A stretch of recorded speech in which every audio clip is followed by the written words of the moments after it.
Hi guys! Welcome back to my channel. So for today's video ay magre-review ulit tayo ng isang lending application na nakapagpapautang daw up to 25,000 pesos. And with one valid ID and one contact reference ay pwede na tayong ma-approve sa kanila guys. So before we go on, sa mga hindi pa nag-subscribe dyan, mag-subscribe na, i-hit ang bell button para ma-update kayo sa upcoming videos and tutorials and mapabilang din kayo sa mga upcoming mga giveaways natin.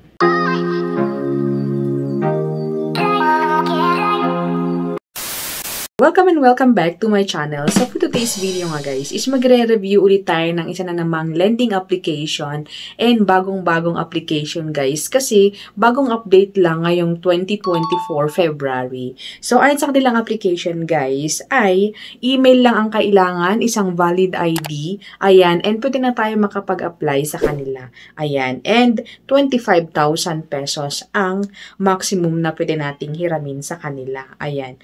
So ayon sa kanilang application guys is fast approval and 0% processing fee. Ayan. So, ang lending application na ito guys ay si Salmon Finance Made Simple by Fintech Holding and meron silang 4.6 na stars and 11K reviews. Ayan. So, bagong-bagong application guys sa Google Play Store. Ayan. So, sa mga Android na phone ay pwede kayo makapag-apply dito and sa mga iOS ay pass muna guys. Okay?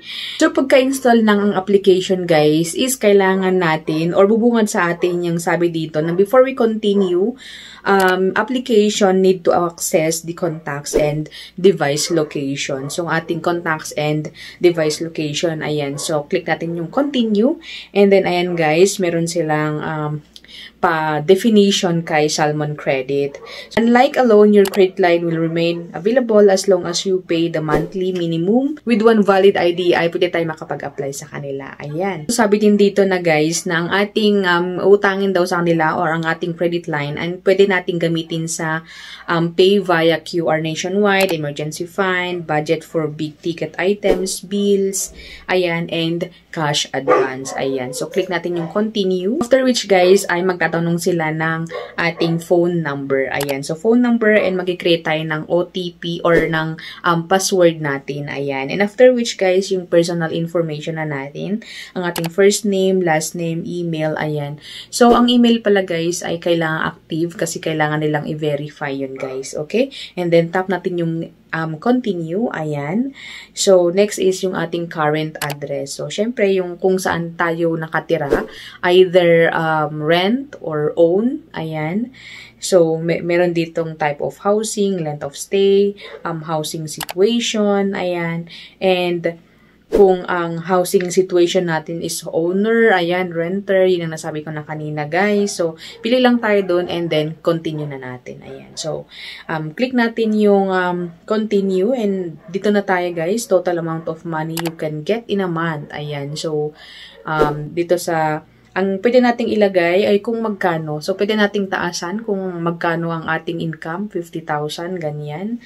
And then, continue na natin. So, sabi dito, main source of income. Ayan. So, tanungin sa atin kung freelancer ba tayo, employment or contract, business, remittance, pension, and others. Ayan. And then, next naman is ang employment detail. Ayan. So, kung anong work natin. Ayan, company name, industry, work, or length of employment, current job title. Ayan. So, next naman is meron din dito yung sinasabi nilang length of stay or length of employment. So, pwede nating ilagay less than 6 months, 6 months to 12 months, 1 year to 5 years. Ayan. So, meron yung mga pagpipilian. Ayan. And then, yung work address naman natin. So, ilagay natin ang work address. Ayan. So, syempre, province, city, barangay, and then street name, street number. Ayan. And next naman is yung other source of income natin. Kung meron tayong mga extra na income, ayan. So, like yung ating part-time job, business, remittance, retirement or pension, and others. Ayan. So, maraming mga question dito sa Salmon na ito. Pero very easy lang naman siya, guys. Okay? So, click natin yung continue. Ayan. Sa company reference na. So, mga reference na. So, ito na yung mga reference na kailangan nating i-provide sa kanila. So, first is yung company reference. Ayan. So, contact number, name, and yung role. Kung anong role niya, kung manager, ayan, supervisor, owner, HR, ganyan.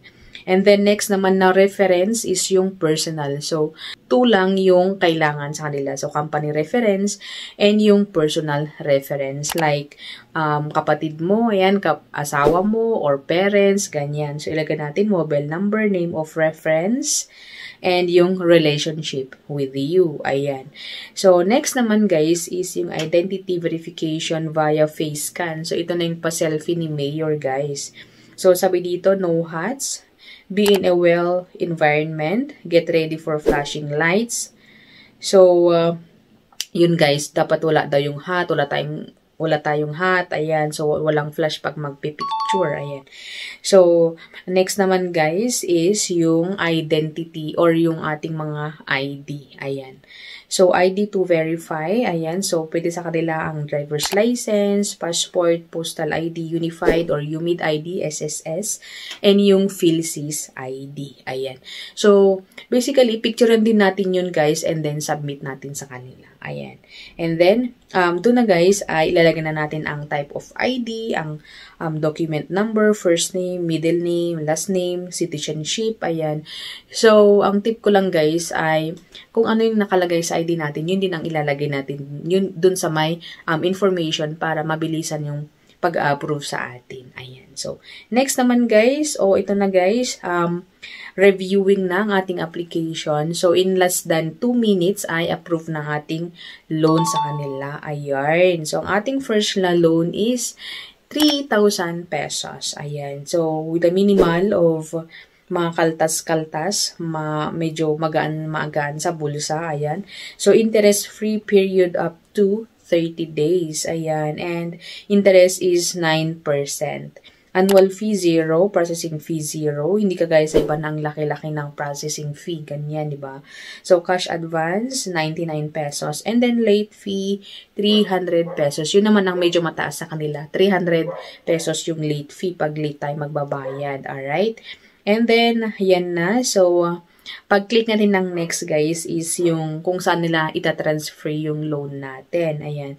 So, pwede sa mga e-wallet, pwede sa bangko. Ayan. So, click na natin or magpipili lang tayo or mag-e-enter lang tayo kung saan nila ise-send yung pera. Ayan. And then, next na natin guys. So, if you wish na i-next ay pwede namin mag-next. Pero, ang masasabi ko lang dito sa Salmon is medyo okay naman kasi nga maliit lang naman yung bawas and medyo magaan and wala siyang processing fee na hindi kagaya sa iba na medyo mabigat talaga sa bulsa yung mga processing fee na halos half na ng amount. Ayan. So, yun guys, si Salmon. Ayan. And pwede ko siyang may recommend sa inyo sa mga naghahanap ng mga mautangan ngayong 2024. And I hope ng video ito ay nakatulong din guys. So, thanks for watching and see you on my next one. Bye!